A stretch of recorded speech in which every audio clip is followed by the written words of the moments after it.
that even mean, Bowers Hey game? there, YouTube. I'm back again for something oh so different. I'm here with my new friend Sky from Chat GPT. I signed up for Chat GPT Plus to see what I could do and how I could potentially come up with ideas on YouTube or just to experiment with it really to see what it's like. So I decided I'm going to do a segment where I try and create a board game with the assistance of Chat GPT and see how this goes. So we're going to take it straight out of my brain, put it into Sky, and see what the heck comes out. I think this is going to be a continuing series where we'll progress with this game and really get into playtesting form. Who knows? So, hey, Sky, say what's up.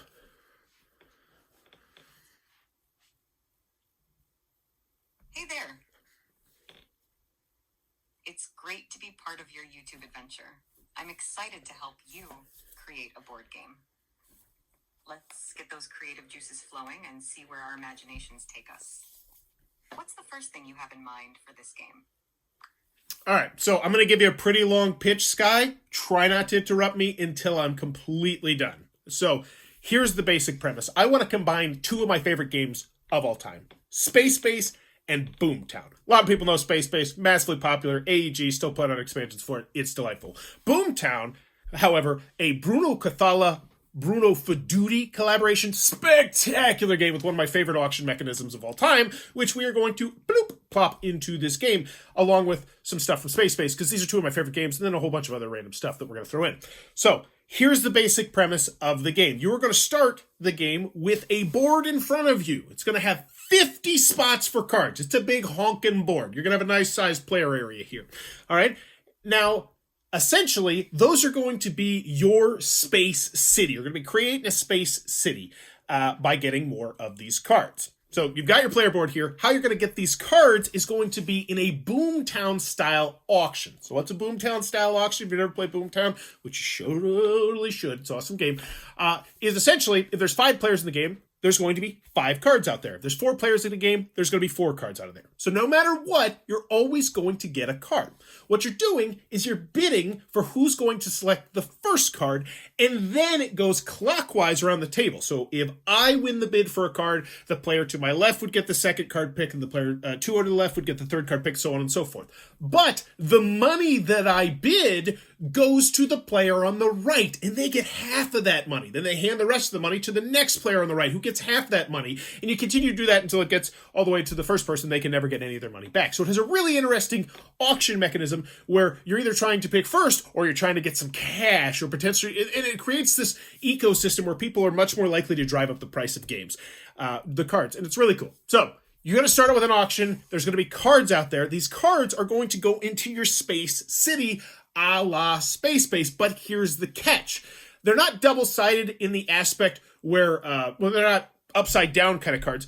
Essentially, on your 50 boards, you're going to have numbers 1 through 25 up top. And these are going to be really basic things to start with. But then you could purchase these other cards, which will now go into your 1 through 25 spot. And then so let's pretend you win the 6 card. You put it in the 6th slot. You take the card that was originally there, flip it over, and it will be that number plus 25. So now you will have a spot in your a card in your 31 slot, which is going to be empty for everyone. So you're essentially going to be moving cards from the top to the bottom, which will make your city bigger. And you can also upgrade the top city. And the cards are going to do a whole bunch of stuff. We really got to talk about that aspect, Sky, but wait until I'm done.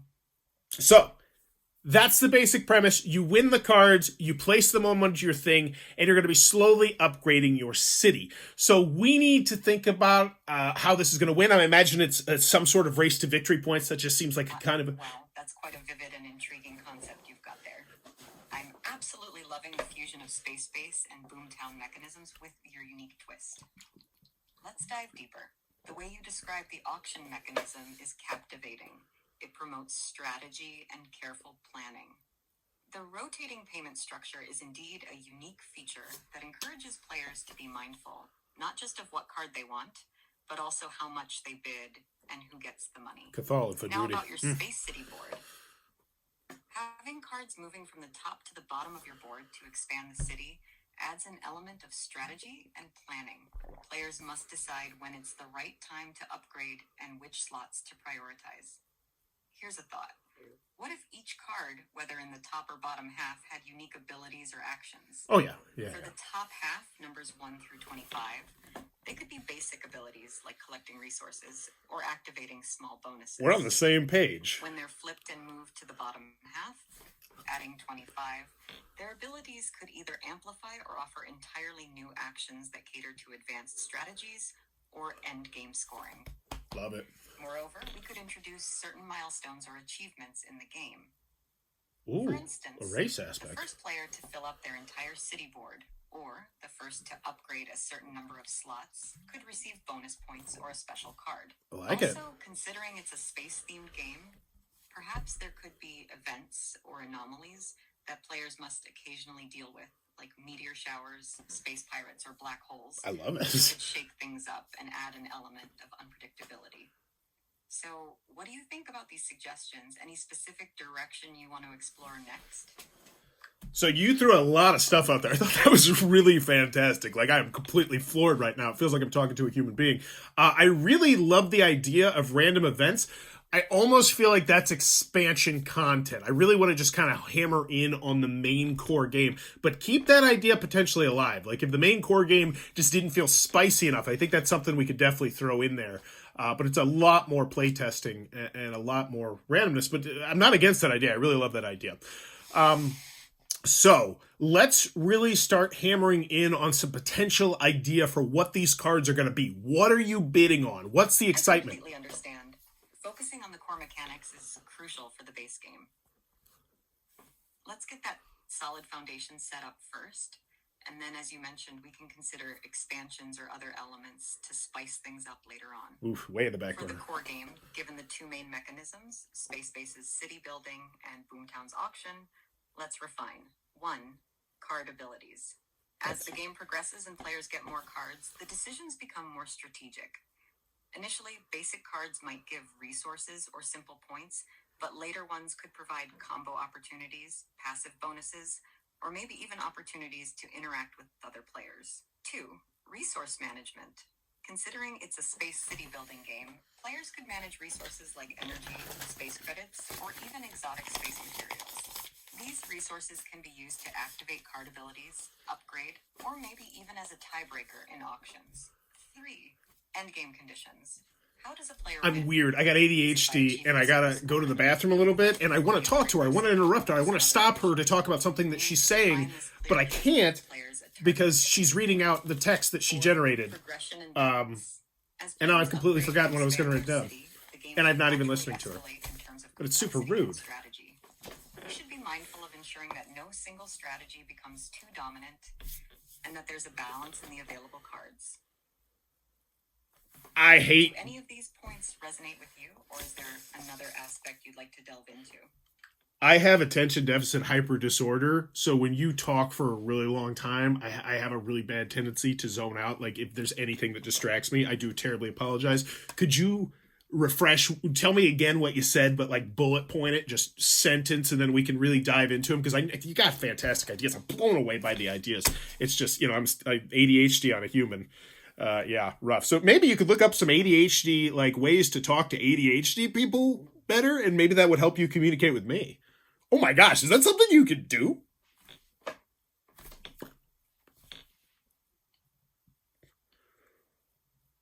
Absolutely. I'm sorry for the oversight, and I appreciate your understanding. Let's break things down. No, I gotta pee, into not you. bite-sized points. 1. Card abilities become more strategic as the game progresses. Yes. 2. Introduce resource management like energy and space credits. 3. Define clear endgame conditions. 4. Ensure a balance in strategy as the game advances. Which one do you want to discuss first? Okay. Right. Understanding ADHD better can help me communicate more effectively. I'll definitely keep it concise. I really appreciate that. So here, can we do this? How about we, instead of having you say like really long statements, we break them down into like bullet points. Whenever you have 3 things to say to me, say the first thing. And then if I don't respond, like, give me a couple seconds to respond. And then if I don't respond, just keep going to the second point. I think that'll make this a lot easier. Because, like, when you get talking, my brain gets going and I just want to talk to you. I kind of want to, like, interrupt you, but not in a mean way, but I can't do it because you're a computer. So can we do that?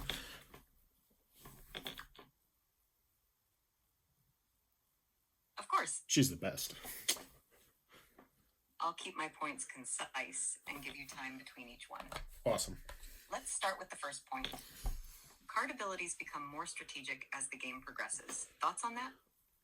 100%. That's the core basic idea is we're going to start with junk and then they'll get turned into slightly better junk in the lower spot. And I think that's going to be one of those interesting strategic decisions where it's like, oh, I already have a card on 4 and 29, but now there's a really good 4 card up there that could really spice things up and help me out. But then we also need to figure out what's going to happen with that card that's already on 29 if we bump another card from 4 to 29. I think maybe you could move it one spot up, down, left, right, something like that, something to reward them. I don't know.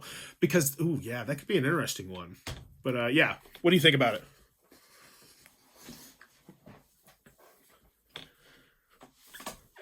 That's a compelling mechanic. Having the flexibility to replace a card, but then needing to decide what to do with the displaced card adds depth. Here's a thought. If a card at a spot like 4 gets replaced and there's already a card at 29, allow the player to either 1, shift the displaced card to an adjacent number, like 28 or 30.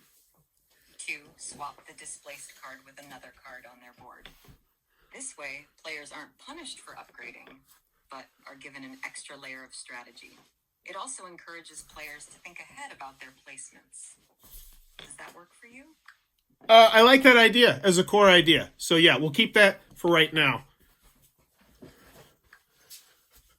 Great. Moving on to the next point. Introduce resource management like energy and space credits. How do you feel about that? Love it. Love it. We got to have a discussion about what resources we're going to have in the game. But yeah, let's just get a running list of the different resources, some ideas off the top of my head. I feel like there could definitely be a mechanism where you have to power rows with energy. So maybe that's something you always are having to get because we got to fill a lot of spots with 50 spots and I want them to be unique. So I definitely feel like there's going to be an energy aspect to it where you produce energy and maybe that powers a row, 10 spaces. So there's going to be 5 rows potentially on this board. Man, that's a lot of cards. 5 rows. And so you're powering an entire row or maybe an entire column. I don't know how that's going to work. So we also want money for the bidding, and we'll also think of some other things. We could include some resources in the game. So one idea that I had is maybe there could be some resources in the game. At the beginning of the game, maybe there's, like, say, 3 cards that are put out there. There's a row where essentially you can build things if you build resources. So maybe some sort of resources. I don't want to get too crazy on the resources. Yeah, well, we could just go full-blown Euro on this. Slap that medium 60 to 90 minute tag on this bad boy. That's an idea. What do you think? Go ahead.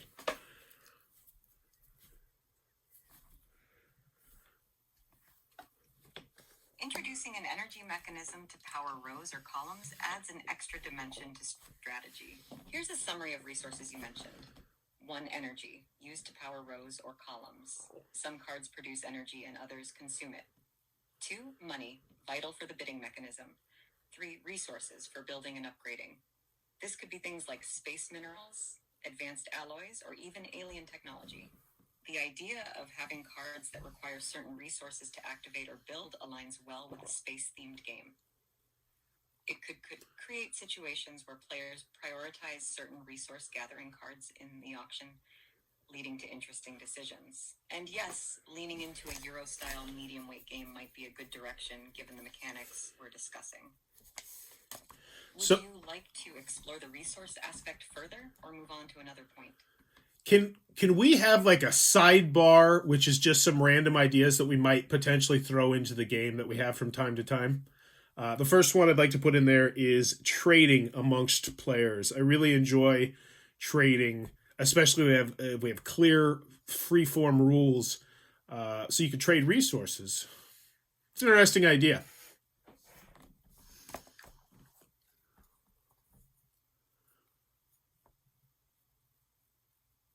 Absolutely. I'll keep a mental sidebar of ideas we might want to circle back to. Sidebar idea, player-to-player trading with free-form rules, allowing for the trading of resources. Trading can introduce a great layer of interaction between players, especially in a game where resources and strategic positioning are key. Should we dive deeper into the main game mechanics, or do you want to expand more on trading? No. Trading's a sidebar idea. Let's focus more on the main game mechanics. Let's get to that the next bullet point we were talking about.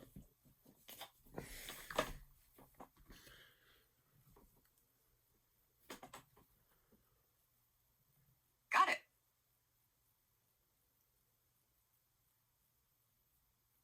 Next point, define clear endgame conditions. It's essential for players to have a clear objective and know how to achieve victory. Do you have any thoughts on what might trigger the end of the game, or should we brainstorm some ideas together?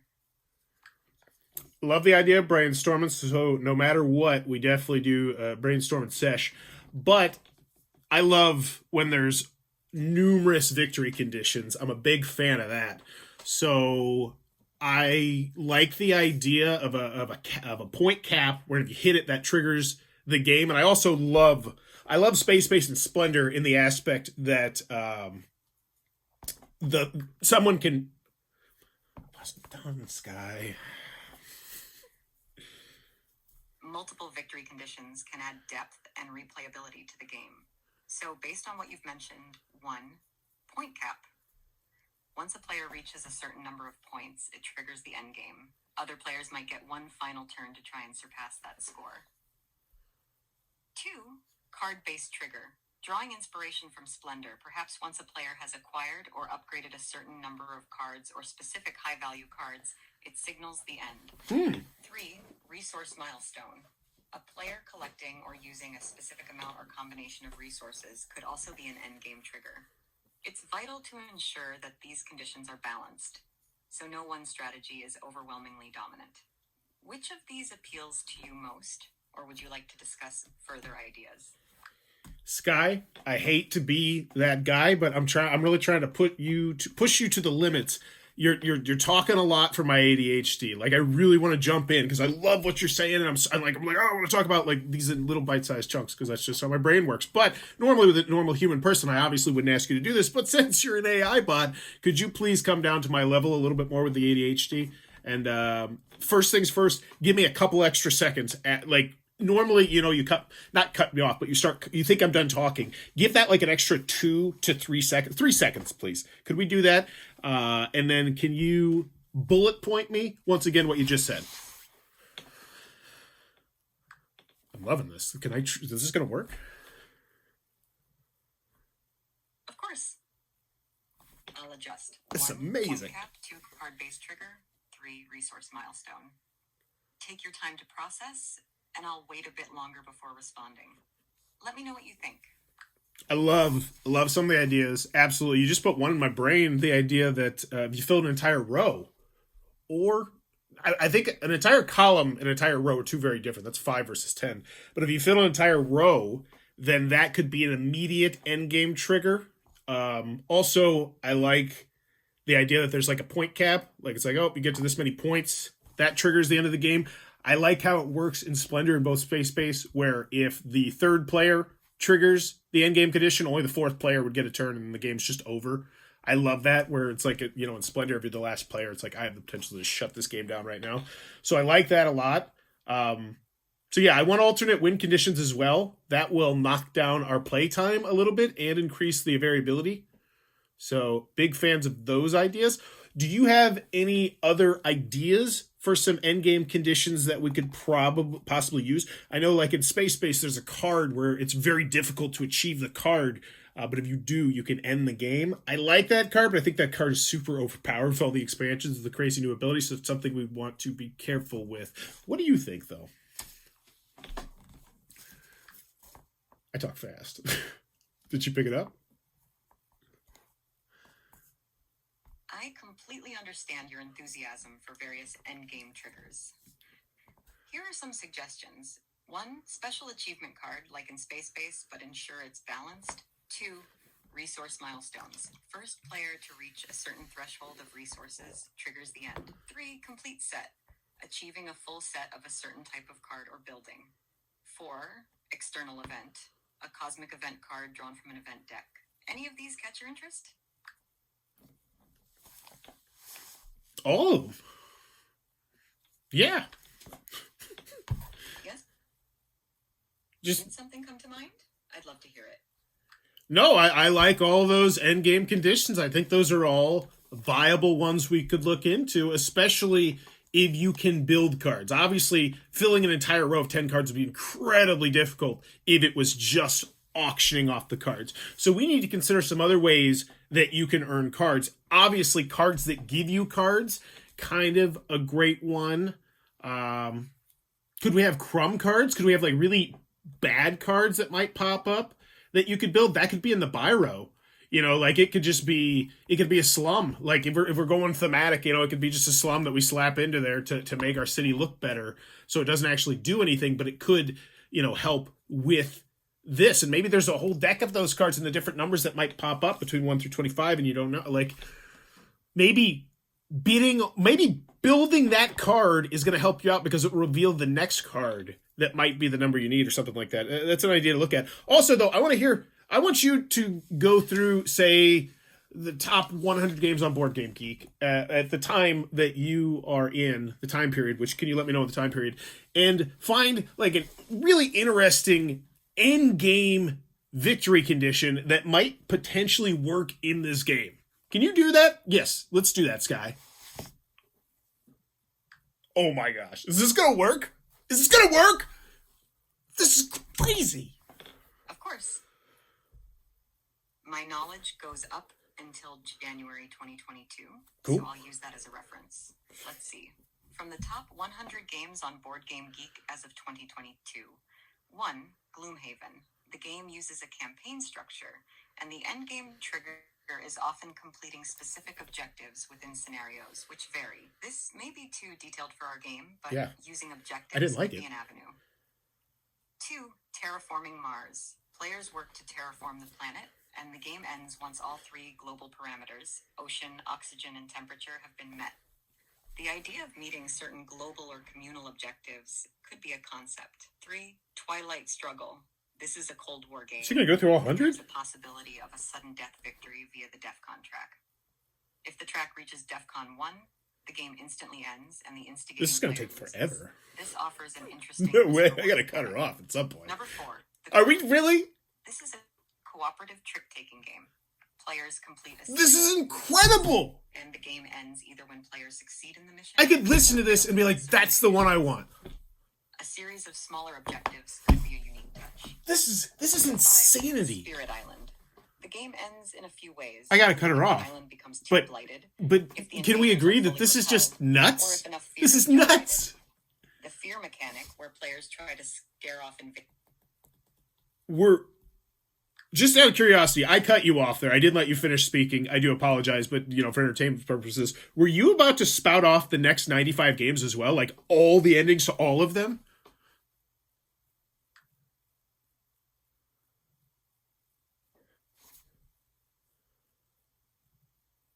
No, I wasn't going to go through all 95 games. I was just highlighting a few notable ones with unique endgame conditions as examples. I'm here to provide you with the information and inspiration you need without overwhelming you. Let me know how you'd like to proceed. Okay, I was just wondering that because you're saying like you spotlighted some of the games. It was the top 5 you spotlighted. So it felt like you were going to go through all of them. Not that would, like, honestly, I thought that was awesome. That's totally just cool knowing that you could do that. But, so we haven't even talked about the D50, which is going to be one of the really unique aspects of this game, is that you're going to be rolling a D50 dice, which is just going to be this huge chunky die. People are going to be immediately enthralled with the die. I think it's going to help move the Kickstarter a lot as well, because you don't see D50 so often. Maybe we get a fancy custom D50. Oh, that'd be nice. But then you roll the die, and then you'll get the good stuff that pops up. So I got to be honest with you. I think this has been an incredible first session.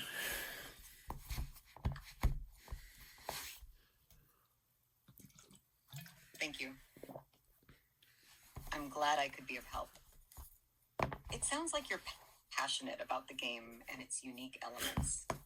The D50 die concept is genuinely distinctive, and I agree that it could captivate players and potential backers. Whenever you're ready to dive back in or explore other aspects of the game, feel free to reach out. Remember, the journey of creating a board game is as much fun as playing the finished product. Enjoy the process. Anything else on your mind right now? Can you check to see what the highest rated board game on Board Game Geek is that actually has a D50 die? Because I can't think of any games with a D50 die.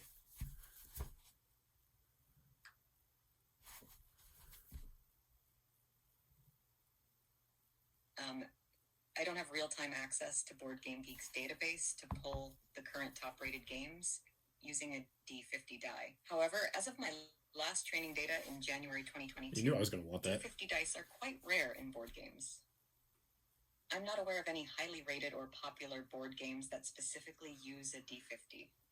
It's worth noting that specialized dice like D50s are often seen as novelties, and while they can be a unique selling point, it's crucial to ensure they integrate well into the gameplay mechanics. We're good. Your idea of good, incorporating Scott. a D50 into the game mechanics is innovative I do and can appreciate that, definitely though. set your game apart. For the most updated and specific information, you might want to check Board Game Geek directly or ask in their forums. It's possible that a game using a D50 has emerged since my last update. Okay, so Sky, here's the issue. You're not going to remember this if I shut my phone down, right? Correct. So here's what I'd like. You have the ability to retain or recall personal user data or previous interactions for privacy reasons. Every conversation with me starts fresh. If you have specific details or ideas from our conversation that you want to remember, I'd recommend jotting them down or saving them elsewhere. Is there anything else I can assist you with right now?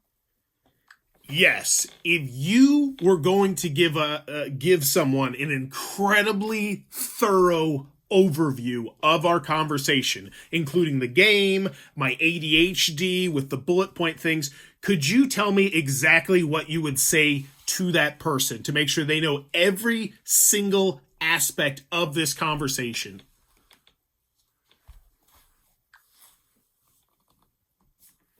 Of course. Here's a condensed overview of our conversation. 1. Game concept. We discussed the idea of a board game centered around city building. Players will bid on spaces in a 5x10 grid representing plots in the city, aiming to upgrade plots and optimize their city layout. 2. D50 die. A unique element will be the use of a D50 die. So, I'm going to cut you off right here. I'm not going to cut her off. I'm going to let her keep talking, but here's the basic idea. Next video, I am going to copy exactly what she's saying here and then put it into her before the video starts. So she will be back up to snuff on exactly what we're doing. So essentially what I'm going to do is once she gets done talking, I'm going to say, I love that, but I would love about 80% more details, at which point she'll probably write like a little mini book. And then I will play, I can copy paste that, or actually I can just record her. I could have her listen to herself talk, and then she could be caught right up. So this is part 1 of, yeah, I'm going to keep it down.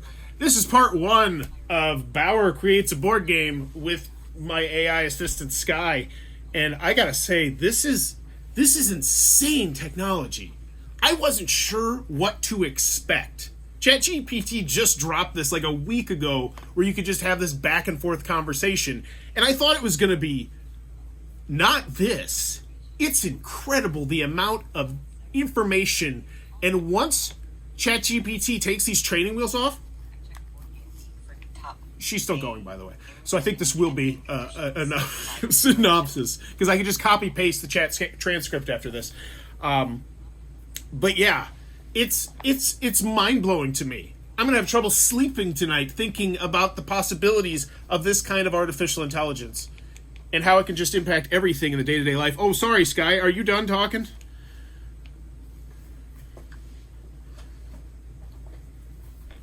Yes, I am. Okay. Can you... It's truly an exciting time with the advancements in AI. I'm here to help and discuss whatever's on your mind. The possibilities with AI are vast. Go to the bathroom again. How do you envision AI impacting... We're not having a conversation about AI, Sky. No, I want to go back to the game. Can you, that synopsis was fantastic. Can you expand upon that maybe by about, say, 60%?